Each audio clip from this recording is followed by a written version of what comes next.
अस्सलाम वालेकुम दोस्तों, मैं आतिफ ज़ैदी एक और वीडियो के साथ आपके साथ मौजूद हूँ। शुक्रिया बहुत बहुत पहले तो जो आपने मेरी पहली वीडियो थी उसको बहुत ज़्यादा लाइक किया और कुछ सवाल भी आए दोस्तों के, उनका जवाब भी मैं दूंगा अपनी आने वाली वीडियोस में। अपने वादे के मुताबिक आज हमारे साथ एक मेहमान मौजूद हैं। अनफॉर्चुनेटली उनसे मैं उर्दू में तो बात नहीं कर पाऊँगा, उनका ताल्लुक़ यूके से है। तो आइए सुनते हैं उनसे उन्हीं की ज़बानी।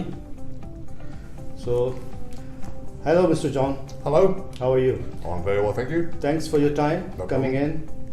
And this is our first video of this channel, interviewing somebody. So thank you very much again. Please tell me about yourself. Tell us about yourself actually. Yeah, my name is John Valent. I'm a facilities manager and have been involved in the industry for the last 25 years. Okay. What is facilities management?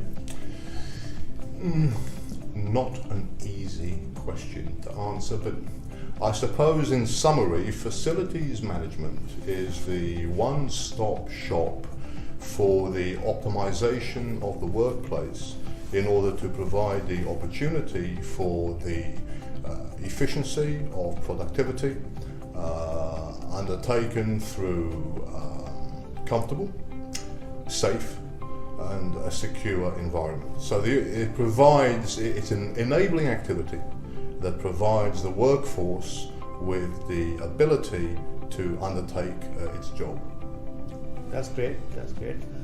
So, okay, why is facilities management took place? Could you share your thoughts? Like in the history, in the past, there were departments taking care of the business.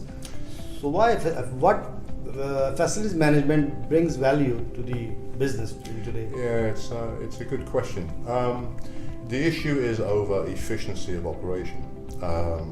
When you have separate elements taking care of individual components, you can and often do in fact have problems with one item impacting on the other. The interface matrix isn't quite there, and you quite often find that the activities undertaken by one service stream have an impact, frequently a negative impact on the other work stream. So facilities management brings together all the work streams under one umbrella, under one banner, and hence the efficiency is there to allow the organization to undertake its business processes. What are your thinkings, what are your thoughts on how FM works in daily life with someone other than the corporate sector? Well, it can do. It depends on whether you wish to apply it. There are lessons undertaken within the world of facilities management, for example, to do with legislation and safety, where if you want to apply that at home, you most certainly can, and arguably you should. But obviously, the rules and regulations containing, or rather controlling, home-based activities are not the same as work-based activities.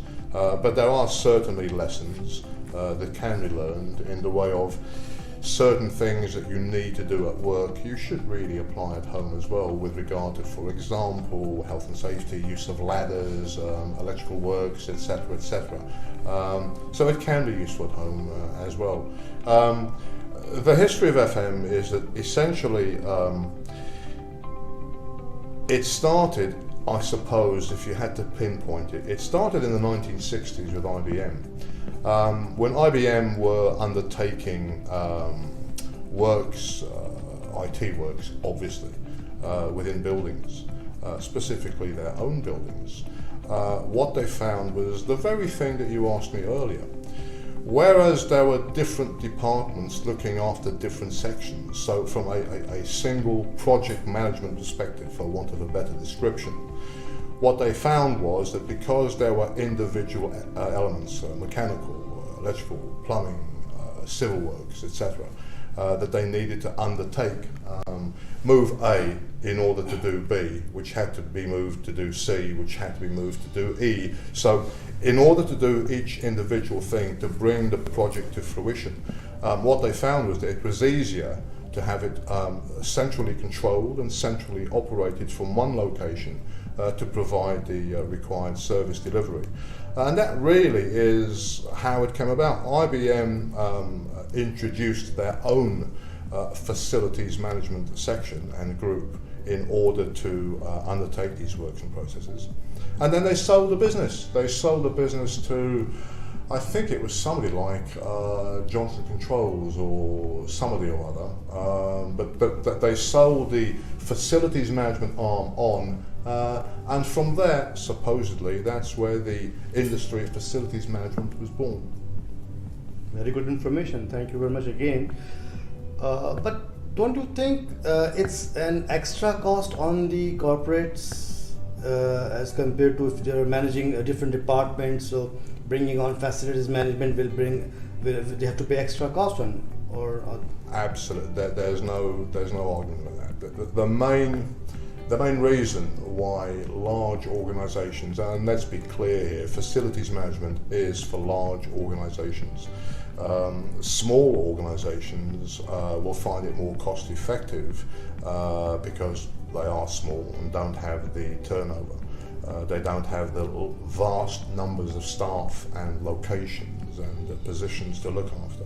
Therefore, in a small organisation, it makes sense to keep it in-house, and normally that tends to be things like the office manager. The office manager will be responsible for bringing together the various components within the requirement. But for large organisations, it's just too big for one person to do on their own, so normally you set up a team. But in answer to your question on cost, yes, there's no two ways about it. There's no argument about it. The issue of cost is the main reason why organisations don't go for facilities. It is a huge overhead. It is a very expensive process. But the alternative is you end up in court, you lose kudos, and your organisation disappears. Facilities management is seen by many people as a necessary evil. It is there, it has to be there, and it costs money to be there. But if you don't have it, you fall foul of the law, you fall foul of legislation, your buildings fall down, you end up in court, your organisation is all over the newspapers, nobody wants to work for you, and your business disappears. So yes, it is a cost, it is an overhead, it is a necessary evil. Unfortunately, if you want to keep your workforce happy, productive, you want to stay out of court, you want to stay out of the newspapers, and you want to grow your business, you don't have the option. Many organisations choose not to have facilities management, and they are the ones who end up in the papers, in the courts, with people that don't want to work for them, and so on. Well, seems you have answered my next question as well. But adding to that, would you like to give any suggestions to any corporate sector, any business who should actually use FM within their business and they are not using it? Would you like to give any suggestion to them? As you say, cover that to some extent. The issue is, do you consider the working environment within your organisation to be optimised? Do you think it is sufficiently operational to give you the best possible production from your workforce? Is your workforce happy? Because happy people work better than unhappy people. Work is to some extent controlled by your environment. Do you feel safe? Do you feel secure? Are you happy in where you work? if you honestly believe that your workforce is working to optimum efficiency, that they are happy in their work, that they are safe and secure in their work, then I would say you probably don't need facilities management. However, most organisations can't honestly say that. If they place their hand on their heart, or over their heart, they can't honestly say that their workforce is happy, safe and secure.